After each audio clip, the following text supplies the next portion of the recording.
Todos nós fazemos a prece do dia ou a gente esquece, hein? A maioria das vezes a gente esquece. E eu diria para vocês, quem tem coragem de dizer isso que eu vou dizer agora? Senhor, o que queres que eu faça hoje? E se nós dissermos, será que estamos preparados para enfrentar? Se Ele nos pedir algo ou alguma coisa que está ao nosso alcance? Senhor, o que queres que eu faça hoje? Olha que interessante, hein? Então, dentro de tudo que nós aprendemos até hoje, todos nós temos um sistema de crenças dentro de cada um de nós, e valores, não é isso? Nós aprendemos, até outro dia, da existência do mundo espiritual, com certeza. Todos nós sabemos que o mundo espiritual continua, que nós somos eternos. E nos ensinaram sobre um céu, sobre um inferno, sobre um purgatório, não é verdade? Eu, pelo menos, aprendi assim, que existia um céu, um inferno e um purgatório. Purgatório, onde nós vamos ali um tempinho, para quê? Para nos refazer. Um céu de inércia, como nós aprendemos, onde não se faz nada, que se vive numa ociosidade só. E tem muita gente que gosta desse céu. Quando nós falamos aqui no Centro Espírita, que lá no mundo espiritual temos que trabalhar, nos aprimorar, o pessoal não gosta, porque eles querem ficar sem fazer nada. É aquele céu onde nós vamos lá ouvir arpinhas todo dia e não fazer absolutamente nada. Eu acredito que se o céu fosse assim, não tem castigo maior. Porque vamos dentro do nosso lar, no nosso dia a dia, vamos ficar 4, 5 dias sem fazer nada para ver se lá no 7º, 8º dia nós não vamos procurar um médico, um psicólogo, um psiquiatra. Então nós temos que ocupar a nossa mente. E também nos ensinaram que existe um inferno. E no próprio Evangelho está o inferno de penas eternas. E nós sabemos que penas eternas não existem.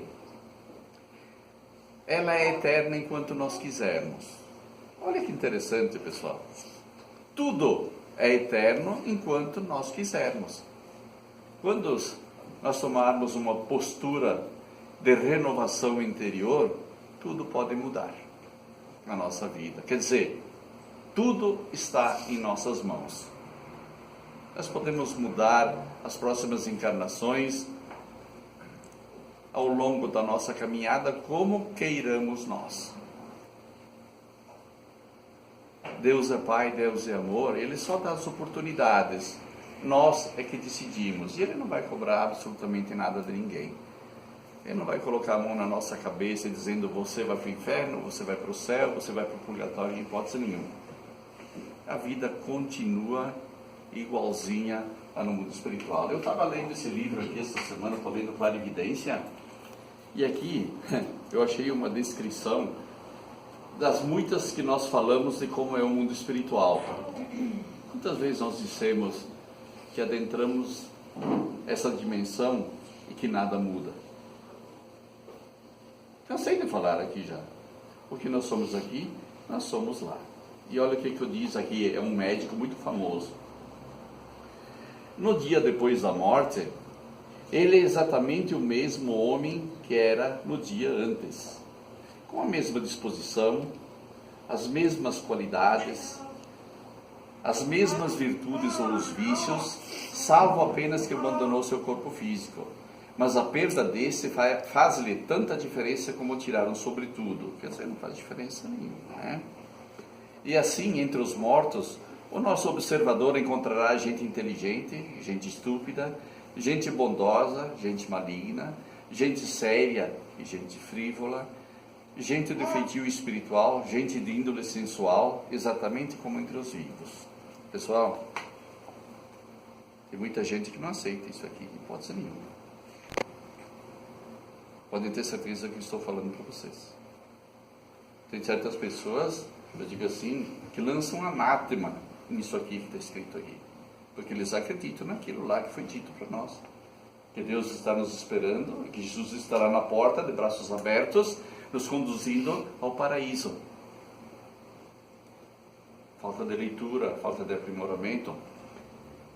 Nós vemos também nos nossos atendimentos de desobsessão, quantas entidades que chegam e perguntam assim ao pessoal: cadê o céu? Preconizado quando estive ali pelo Evangelho, pela hierarquia das igrejas, cadê o céu que me prometeram? Eu estou aqui no mundo espiritual, igualzinho, com as mesmas dores, mesmos sofrimentos, mesmas necessidades, tudo igualzinho. Eu não encontrei nada daquilo que me prometeram, e eu paguei por isso, muitas dizem, né? Olha, eu estou falando uma coisa séria, para a gente começar a se antenar. A vida não muda absolutamente nada, é como tirar o sobretudo, diz aqui, ó. Tem uma diferença tão grande que o que? Perder o corpo físico é como se nós tirássemos um sobretudo, um casaco pesado que nos está nos incomodando. Então, quando nós reencarnamos, nós viemos para um exílio, nós somos um planeta de exílio, de provas e expiações. Ótimo, é um planeta maravilhoso, a vida é boa. E esse céu e esse inferno conquistado aí, é pelo nosso interior. Nós o conquistamos pela paz interior. Eu posso estar feliz, contente no meu trabalho. Por isso, pessoal, tudo que nós estivermos fazendo, vamos fazer com amor, não importa o que. Estou fazendo determinado serviço que eu escolhi para a minha encarnação. É meu ganha-pão, né? Vou fazer ele com amor. Se não, parte para outra coisa. Se não está gostando, não faz com amor, com carinho, vai fazer outra coisa. Porque senão você está vivendo um inferno. Então tudo que nós fizermos, vamos fazer com amor, sabe por quê? Porque é o aprimoramento de cada um, e nas próximas encarnações nós teremos incumbências maiores, melhores. Até nós não fizermos aquilo que temos que fazer com sabedoria, com amor, nós vamos voltar e fazer aquilo novamente. É como se nós tivéssemos que repetir o nosso ano letivo. Então, vindo para a matéria, 50, 60 anos, é o tempo de uma faculdade que nós temos para aprender. É a nossa transformação. Reconhece-se o verdadeiro cristão, o verdadeiro espírita, pelo esforço que faz para domar as suas más inclinações. Isso está no Evangelho. Então, cada um vai ter que fazer o seu esforço. Cada um vai ter que fazer a sua parte. Cada um vai ter que ir para o colégio, estudar. Tem que desenvolver todas as aptidões, desenvolver todas as virtudes. E mais, as virtudes são intransferíveis. Não tem como nós transferirmos uma virtude para uma pessoa que nós amamos ou gostamos. Não existe isso. As virtudes são individuais. Cada um terá que desenvolver a sua. Mas não é motivo da palestra, só fiz uma pequena introdução. Hoje nós vamos falar um pouquinho sobre antes do berço. O que nós escolhemos antes de reencarnar? Hein? Olhe para cada um de nós, vamos analisar as nossas tendências. Tenho certeza que a gente vai responder muitos dos nossos questionamentos. Então, nessa passagem de Chico Xavier, ele diz assim, ó, antes do berço. Antes do berço, na espiritualidade, examinando suas próprias necessidades de aperfeiçoamento, terá você pedido o quê? Será que nós pedimos o quê? Porque quando nós vamos reencarnar, se nós tivermos um merecimento, eles deixam a gente escolher algumas coisas, eles deixam a gente recolher alguma coisa. Se nós não tivermos o merecimento, nós sabemos que a encarnação é compulsória. Eles nos impõem, o nosso guia nos mostra, às vezes, o que nós temos que passar, e às vezes nós nem passamos por um processo consciente de reencarnação. Às vezes nós desencarnamos numa tremenda ignorância e voltamos para dentro dos nossos lares e aí permanecemos 10, 20, 30, 40 anos. Até o momento certo em que tem que reencarnar. Aí nasce na mesma família, um neto lá vai casar, da criatura que desencarnou, e ali ele já está dentro da família mesmo, e aí as forças naturais o atraem para a reencarnação. Isso é uma encarnação sem preparação nenhuma. Isso acontece muito, porque quando nós desencarnamos, nós não estudamos, não sabemos, a gente não aceita a ajuda do mundo espiritual. E para onde é que nós vamos? Não vamos para aquele céu que disseram, né? Não vamos para aquele inferno lá que também disseram que não existe, porque nós não somos maus. Mas a nossa ignorância nos leva para dentro dos nossos lares. E isso, pessoal, nós somos carecas já de saber pelos nossos atendimentos também que nós fizemos aqui. O pessoal diz assim, os espíritos dizem, não, me deixa lá na minha família, eu não tenho para onde ir. Olha, pessoal, o que eles dizem? Pô, para onde? Eu não tenho para onde ir, me deixa lá dentro da minha casa com meus familiares. E aí a gente pergunta assim sempre, né? Você pediu, por que passar lá dentro? Por que passar aqui dentro?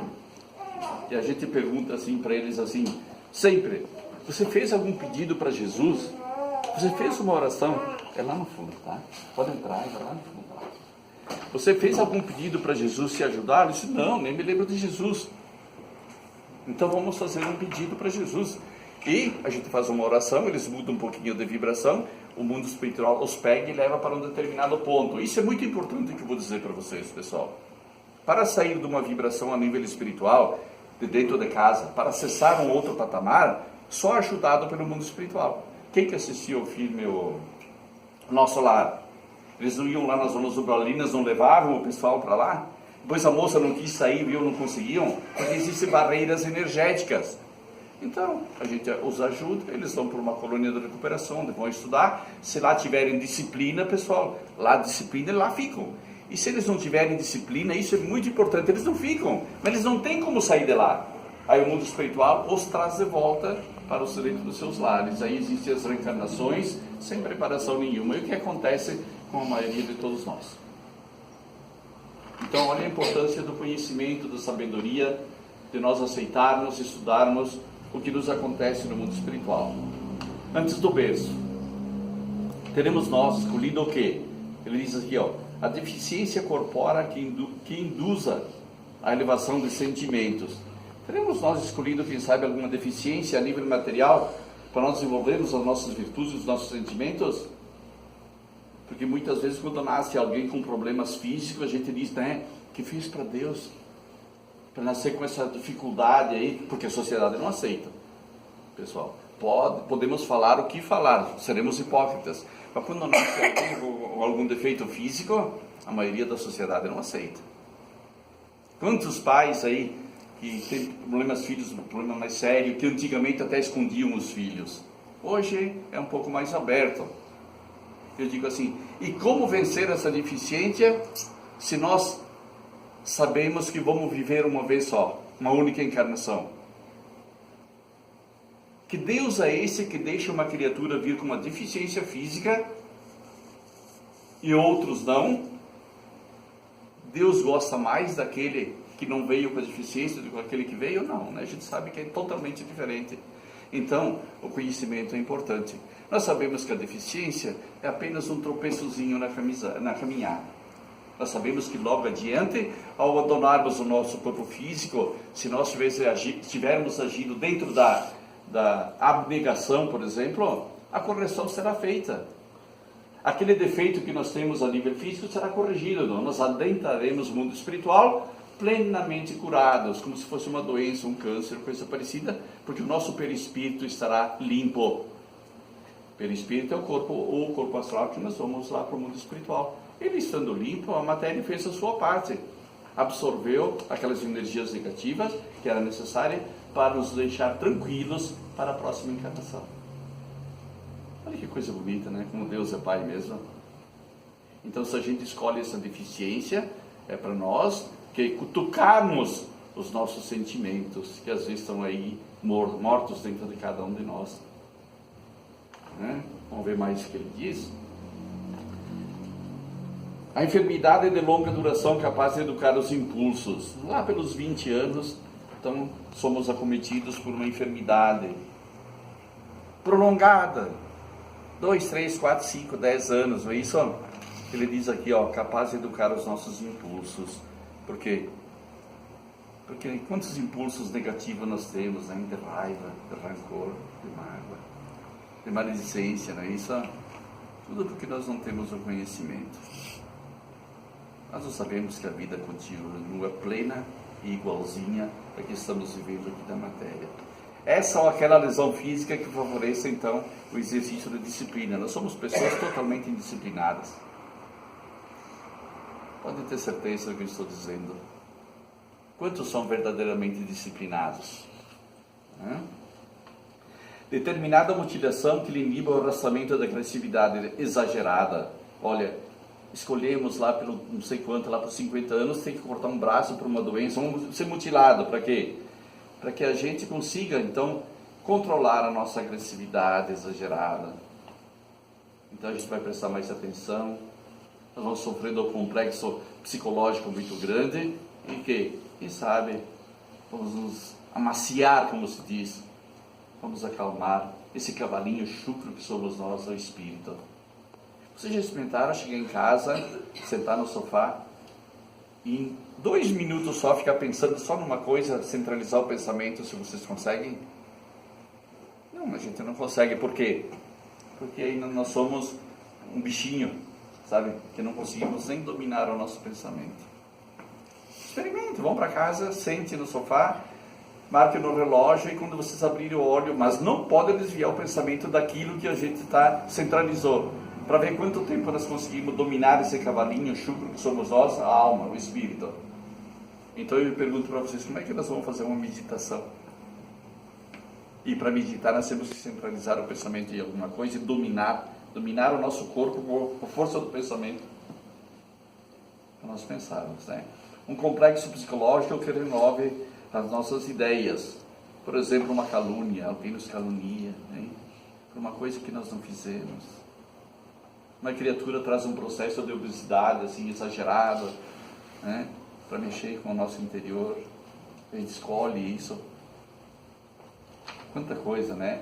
Lar amargo onde eu posso aprender quanto vale uma afeição, pessoal. Como está faltando carinho nos nossos lares. Marido e mulher se dar bem, se tratarem bem. Quanta briga por nada. Tem uma historieta que diz que a esposa viajou e quando ela chegou de volta, 15 dias depois ligou para casa, o filho atendeu. Oh, meu querido filho, que saudades, né? Como é que tu tá, meu filho? A mãe tá morrendo de saudades. Passa o telefone pro teu pai aí. Aí passou o telefone. Ela nem perguntou como ele estava. Tu veio me buscar, né?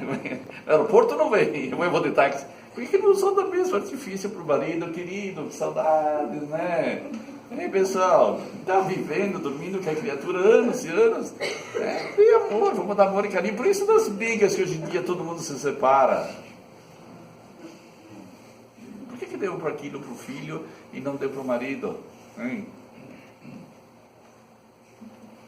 O traço de prova é que ele põe obstáculos do grupo social a fim de esquecer limitações do orgulho. Às vezes a gente quer fazer parte do grupo social e temos problemas que o grupo não aceita.